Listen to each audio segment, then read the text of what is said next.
Hi Philippines! Welcome sa aking YouTube channel. At ito na nga, ang pinag-uusapang Eco Dress Preliminary Prime ni Miss Eco Philippines, Eco International na si Chantal. May nagsasabi na hindi raw pinaghandaan ni Chantal ang kanyang Eco Dress. At may nagsasabi naman na hindi man lang daw ginawang recycled materials mula sa patapong bagay. Kasi yun nga naman, tingnan ninyo. Parang yung mga sinuot lamang na mga denim pantalon na galing sa ukay-ukay. Hindi naman yun mga patapong bagay. Kaya ang resulta, nalikwak ang ating pambatong si Chantal sa kanyang eco dress. Hamak din naman na maganda ang eco dress ni Chantal. Tingnan nga ninyo. Tingnan nga ninyo yung dress ni Chantal. Hala, tingni. Pak na pak ang lola ninyo. Kaya kayo ang kumilatis, mga kamabuhay Philippines. O yan, may pag-turn pa, may pagharap sa left to the right. O yan, tingnan ninyo ang kanyang eco dress. Kaya hindi ko alam kung bakit naligwak siya, kayo ang humusga, kayo ang magkilatis. Kaya tingnan ninyo, hamak namang maganda rin naman ang kanyang ipinakitang dress. At sa huli, itinanghal na second runner-up si Miss Eco Ukraine. At tingnan ninyo ang eco dress na na sinuot ni Eco Ukraine mula sa plastic materials. So maganda rin naman, kaya kayo ang humusga, kaya lang hindi colorful kasi kulay itim. Syempre may chance ka silang masusunod. At ito na nga ang itinanghal na first runner-up sa Miss Eco International 2024 Eco Dress na nakuha naman ni Netherlands. Siya yung first runner-up.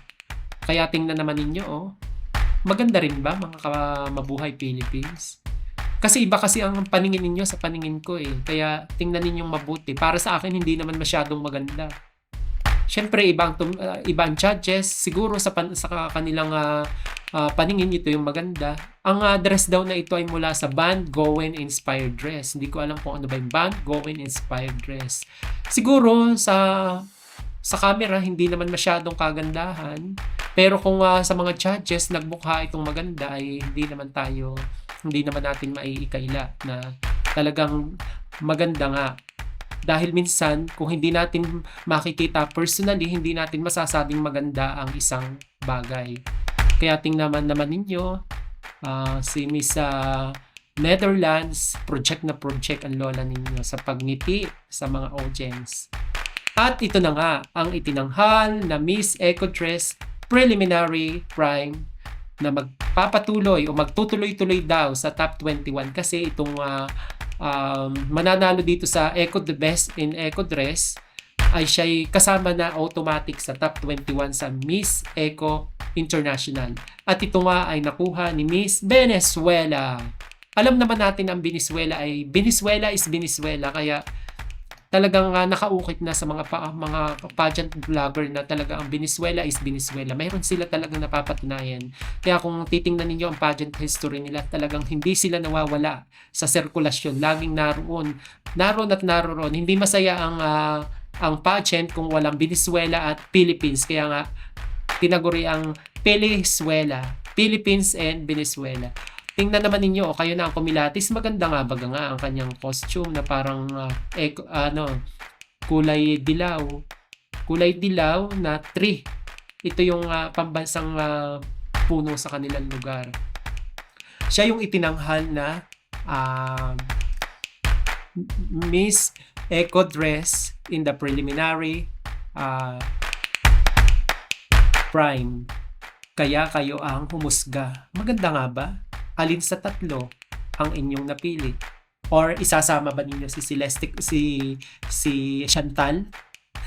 Isasama ba ninyo si Chantal? Or pang-ilan si Chantal kung sakali kayo ang pumili? Siya ba ang aalisin na ba natin si Miss Ukraine?